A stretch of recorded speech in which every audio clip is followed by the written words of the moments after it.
Hello बच्चों, class 10 के बच्चों के लिए आज है अध्याय 2 चैप्टर 2 इकोनॉमिक्स का, जिसमें हम लोग देखेंगे भारतीय अर्थव्यवस्था के क्षेत्र। इस आपने पहले पढ़ चुका विकास में किस तरह हम लोग हर चीज की गणना करते हैं, जीडीपी वगैरह की गणना करते हैं। आज हम लोग जानेंगे कि किस तरह किसी अर्थव्यवस्था को समझने के लिए उसके क्षेत्रकों को जानना बहुत ही ज्यादा जरूरी है।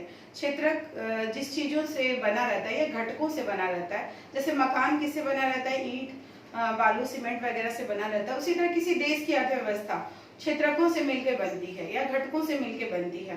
तो हम लोग जानते हैं कि किस तरह किसी अर्थव्यवस्था का माप कर सकते हैं, या फिर कौन सी अर्थव्यवस्था ज्यादा विकसित है या बड़ी है, ये कैसे जान सकते हैं। तो उसके क्षेत्रकों के माप के द्वारा ही हम इसको जान सकते हैं। तो आप देख सकते हैं अर्थव्यवस्था को यहाँ पे 3 क्षेत्रकों में बांटा गया है। इसके अलावा भी हम लोग प्राथमिक, द्वितीयक और तृतीयक क्षेत्र के अलावा भी हम लोग इसे संगठित, असंगठित, सार्वजनिक और निजी इस तरह के क्षेत्रकों में बांटते हैं। परंतु जीडीपी नापने के लिए हमें अर्थव्यवस्था को मुख्यतः 3 क्षेत्रकों में बांटा जाता है, जिसमें आप देख सकते हैं प्राथमिक क्षेत्र, द्वितीयक क्षेत्र और तृतीयक क्षेत्र। प्राथमिक क्षेत्र को प्राथमिक क्षेत्र क्यों कहा जाता है? क्योंकि ये सारे चीजों का आधार होता है।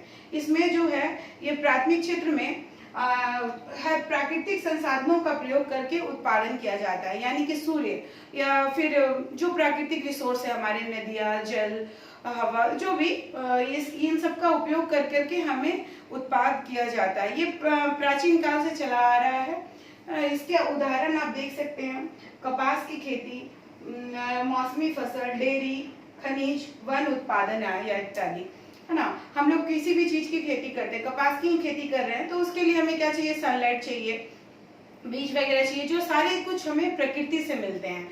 ये हमें फैक्ट्री वगैरह में हम इसे बनाना नहीं पड़ता है।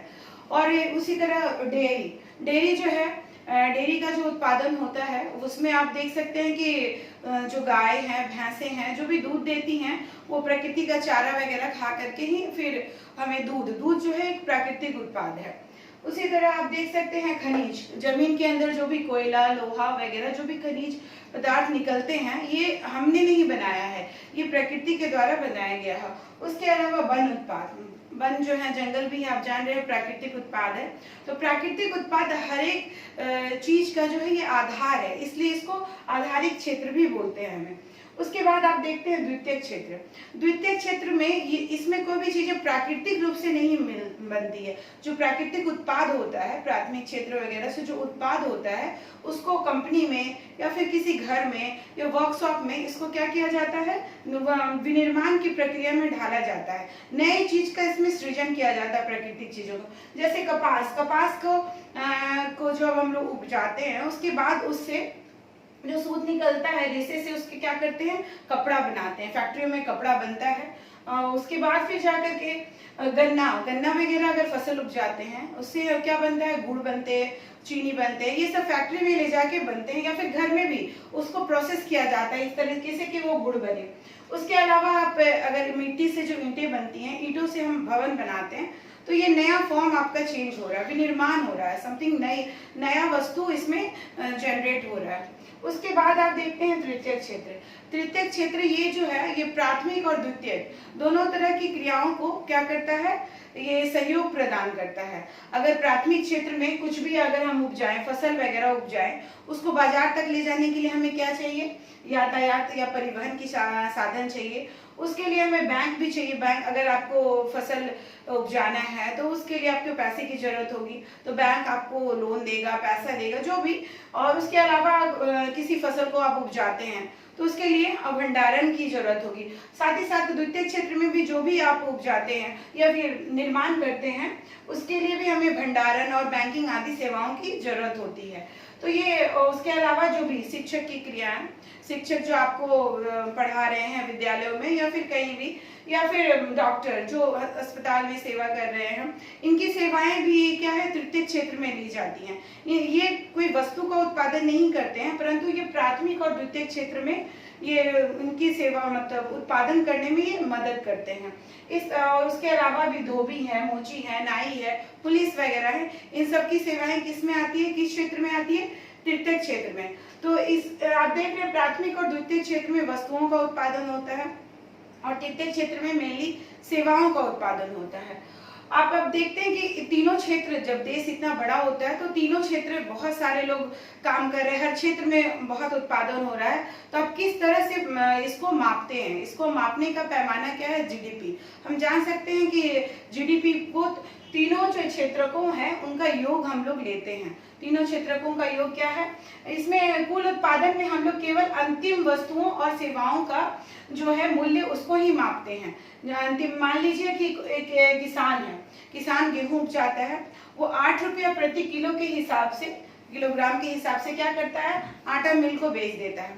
आटा मिल में उसकी पिसाई होती है, पिसाई होके वो आटा वो बिस्किट फैक्ट्री को कितने रुपए में बेच देता है? वो 10 रुपये किलो प्रति किलो में बेच देता है। बिस्किट फैक्ट्री इसमें तेल और जो भी चीनी वगैरह लगा करके इसमें बिस्किट बनाता है, और वो 1 किलो आटे का ये 4 पैकेट बिस्किट बनाता है, जिसे वो 60 रुपए में बेचता है, यानी कि 15 रुपए पर पैकेट के हिसाब से वो बेचता है। तो इस तरह अंतिम उत्पाद इसमें क्या हो गया? जो ये बिस्किट हो गया। बिस्किट ही डायरेक्ट जो है ये उपभोक्ता के पास जाता है। और इसमें जो मध्यवर्ती वस्तु क्या हो गई? गेहूं और आटा। गेहूं और आटा क्या हो गए? मध्यवर्ती। ये 10 रुपये और 8 रुपये इसको हम लोग नहीं जोड़ते हैं। जो अंतिम है उत्पाद हमारा 60 रुपये का जो उत्पादन मूल्य हुआ, बस उसी को हम लोग लेते हैं। क्योंकि अगर बार बार इसको हम गणना करेंगे तो एक ही चीज का 4 बार गणना करने से फिर क्या होगा? वो उस चीज का वैल्यू बहुत ज्यादा हो जाएगा, ये रियल नहीं होता है। इसे आप आगे की कक्षाओं में पढ़ेंगे। आप देख सकते हैं कि तीनों क्षेत्रों के उत्पादन को, योगफल को हम लोग क्या बोलते हैं? जीडीपी बोलते हैं। जीडीपी आपने पढ़ा भी है पिछले अध्याय में, जिसे सकल घरेलू उत्पाद कहते हैं।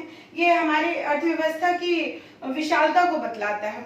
अर्थव्यवस्था की किसी भी हमारे देश में जो भी केंद्र सरकार के जो मंत्रालय हैं, वो राज्यों और केंद्र शासित प्रदेश जितने भी हैं उनके आंकड़ों को लेते हैं कि हर एक राज्य में, हर एक केंद्र शासित प्रदेश में कितने वस्तुओं का और सेवाओं का उत्पादन हुआ, उनके मूल्य को फिर वो इकट्ठा करके जमा करते हैं और उसे जीडीपी का मूल्य निकालते हैं, और पता चलता है कि इकोनॉमी कितनी ग्रो कर रही है। अगर जीडीपी ज्यादा हुआ तो उतनी ही बड़ी इकोनॉमी कहलाती है।